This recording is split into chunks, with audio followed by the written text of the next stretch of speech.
Hello, my name is Colin Hendrie. I'm a senior lecturer in human and animal ethology. I'm interested in human behaviour, animal behaviour. I'm interested in evolution, which is what this podcast is about. This is the fourth and final part of the podcast, and in this part, what I want to try and show you is how our evolutionary past impinges upon our modern day behaviour, and in fact how the evolutionary process is in fact still going on. One of the most important things we have to do as a species is to find someone to reproduce with. We have to find a mate. We can get married. We don't have to. We find someone to have children with. That's the way we procreate. That's a slow process as far as our species is concerned. As has been said in the earlier part of the podcast, women will start to have children at the age of about 25, something like that. Because of the menopause, they can only have children until they're about 50 or 55. So the time that they can have, they can give birth is actually quite a narrow one. It's quite a short window. So clearly, they want to use that time very selectively, and clearly what happens is that choices made at those times in your life are very, very important ones. So mate selection is one of the prime drivers of evolution in our modern species. So who do we marry? Who are we going to fall in love with? Who are we going to go eloping off with into the sunset? Well, the romantic idea tells us that there's always somebody for somebody. There's always going to be somebody out there, a soulmate, maybe just that one special person. What the science tells you is that there's actually quite a lot of selection already going on before you meet that one special person, and the chances are then that there isn't just one special person, but they're just the one that you happen to have met. Okay, we live in an island, we live in Britain. It's the same true for any part of the world.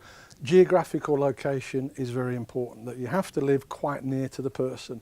I'm quoting American studies here, so the distances in American terms, and people that are married together or partnered up live about 170 kilometres apart. That's a lot as far as we in the UK are concerned. It's not very far at all in the USA. That's almost next door. So people live quite near to each other. Another important factor is socioeconomic status, and again in Britain we're very class conscious, in other countries less so, but income is an important indicator, and it's actually quite unusual for a very rich person to get married to a very poor person. It's very unusual for a working class person to get married to an aristocrat, for example, to show you how the status would be important. We tend to stay within the same income groups. Similarly, with educational background, there aren't that many builders or lorry drivers that are married to university professors, and by the same token, there aren't that many university professors who are married to builders and lorry drivers. University professors tend to get married to other similar income types, to other similar educational backgrounds. Chances are, if you go to university and get a degree, if you become a graduate, chances are you'll marry another graduate. In fact, the university that you choose will almost be the place where you meet that one special person. And also age is a very important characteristic also, but only amongst the young. It turns out that if you're in the early part of your life, you will marry someone, or you will go out with someone who's roughly the same age as you. As you get older, that age gap gets wider and wider. Typically the male tends to be a lot older than the female, but we'll talk about the reasons for that a little bit later. But you can see in the pictures of the people I'm showing you that the population of the island and the population of the city is now becoming the population of a park, which is now coming down to just a handful of possible people, because they will need to share the same attitudes as you, the same interests of you. I like that too. Don't forget to keep saying that to your potential partner. And religion is also important as well, much more so in America, because as I say, these American studies, but religion is important also. So the whole population of the island, half of it being the opposite sex, comes down to a handful of people that you could potentially have as your future mate. This is a process known as assortative mating. What we're doing is finding people that are pretty much like ourselves. And why wouldn't we? Because obviously we're dead gorgeous. Just a couple of technical points before we moved on to the next section. Within the context of evolution, we have natural selection, which you would have heard of, which you would know all about, which is the survival of the fittest, the survival in tooth and claw. Characteristics that enhance, or at least do not detract from, an individual's chance of survival. We also have sexual selection, which is the part that I want to talk about here. Characteristics that enhance, or at least do not detract, an individual's chances of reproducing. And remember, evolution works through reproduction, not through survival. We have to survive to reproduce, but if you don't reproduce, there's not much point surviving. Sexual selection, there is intra-sexual selection, so this is where males, for example, are competing within the same sex. So the antelopes will develop the big horns, and the buffaloes will charge against each other. That's not to say that females don't compete, and you females will know just how in humans that competition takes place, and you will look very carefully at someone who's a bit of a rival, and you'll look at their hair, you'll look at their earrings, you'll look at the way they put their dress on or whatever, and you'll try and emulate that if you think it's successful, and if it's too successful, then you'll call her all sorts of names which are to do with her sexual selection.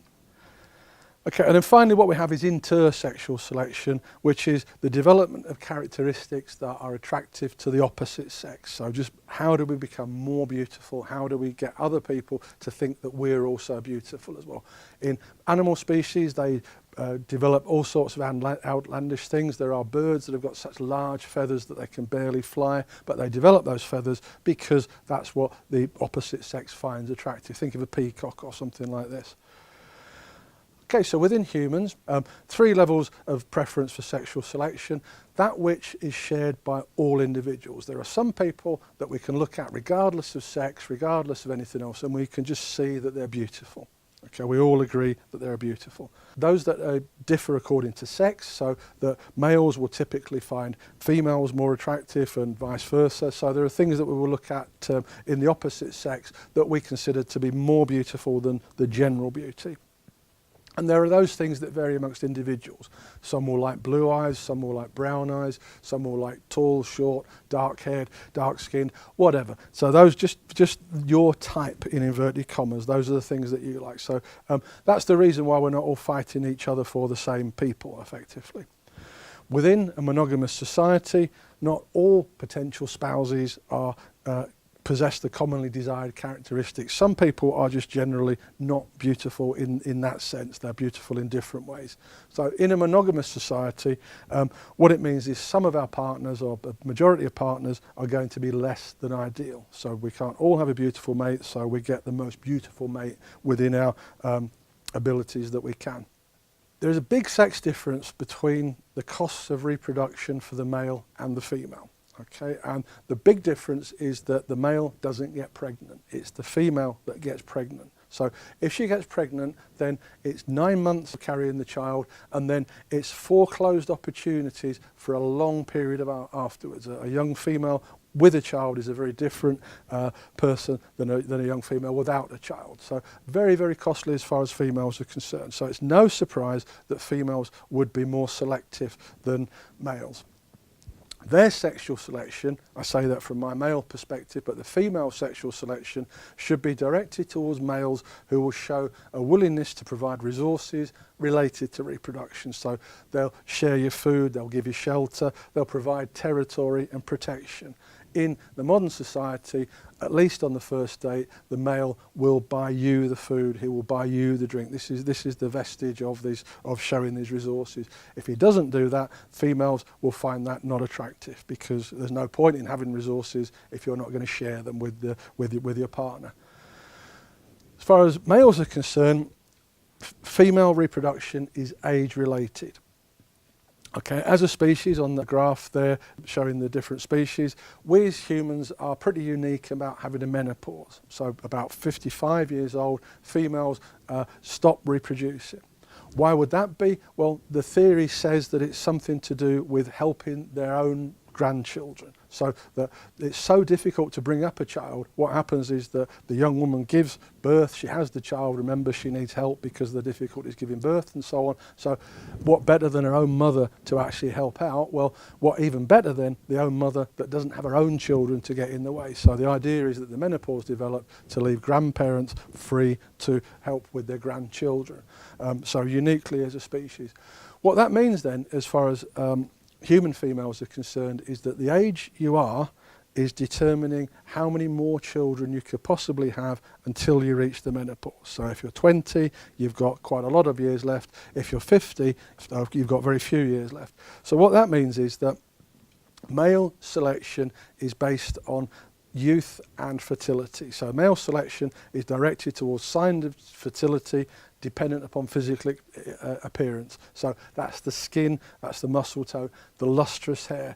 And females are aware of this. Think about all the time you spend on grooming your hair, all the products that you spend on your hair, showing how fertile you are, obviously unconsciously. And behavioural indicators as well, high energy levels, and in the textbook, which I haven't put on the slide because it's a slightly quirky phrase, they say a sprightly gait. You can make of that what you will. When it comes to males looking for the behavioural characteristics that they like to see in females, you can see that the rank is kindness and understanding, intelligence, physical attractiveness comes 3, exciting personality, and just looking down the list, desire for children. Okay, so fertility, physical attractiveness being quite important.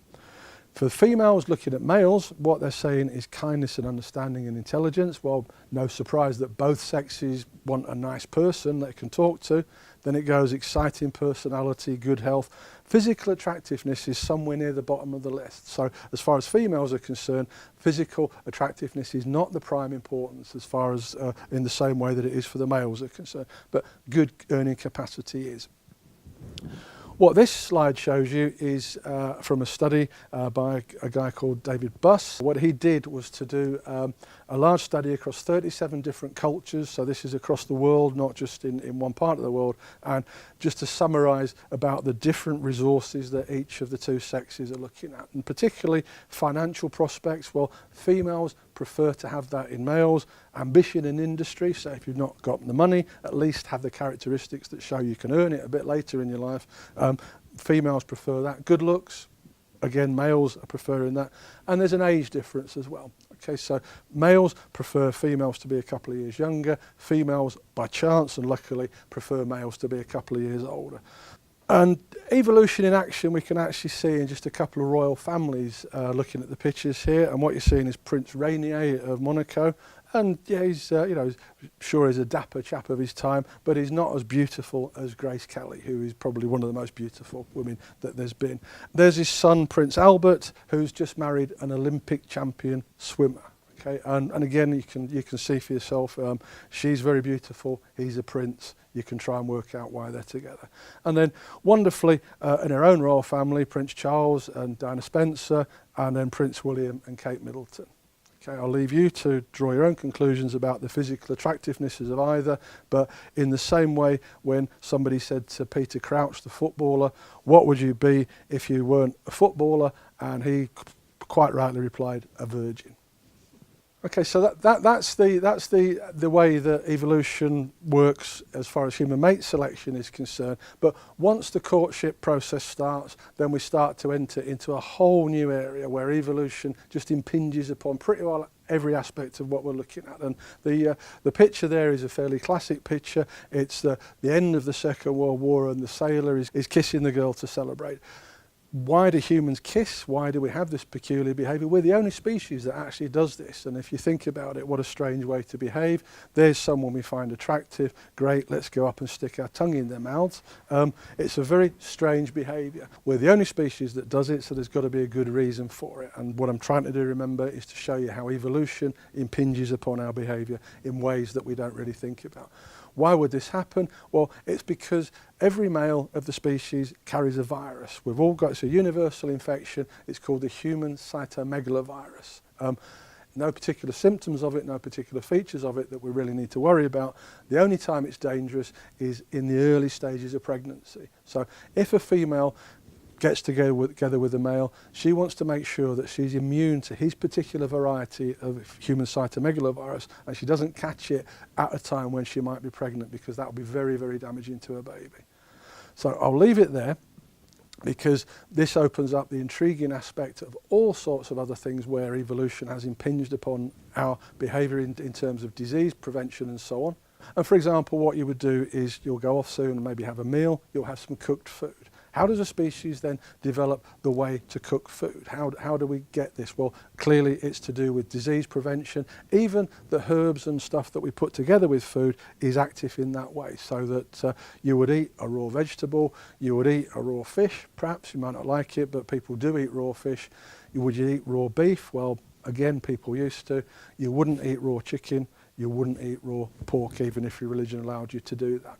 Pork is actually very, very parasite-laden as well as disease-laden. So what we do is to combine that particular meat with herbs that will actually help that. So we put sage with it and onion, which is antiseptic and antiparasitic. So cooking is actually an important way. Further disease prevention is that the fact that we have toilets that we go to. We don't just leave stuff lying all around the place.